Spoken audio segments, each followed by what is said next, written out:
யாத்ராகமம் 3:8.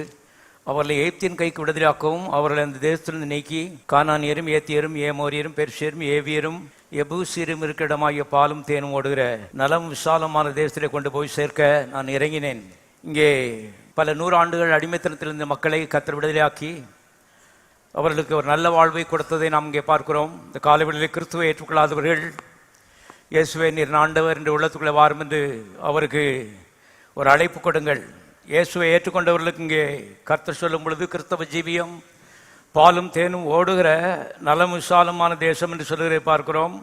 எல்லாரும் வலது கருத்து வைத்து சொல்லுவோம். இந்த கிறிஸ்தவ ஜீவியம் பாலும் தேனும் ஓடுகிற நலமும் விசாலமான தேசம்.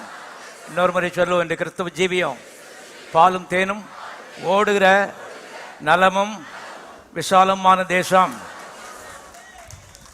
எல்லாரும் கரங்களை தட்டி சோதரிப்போம்.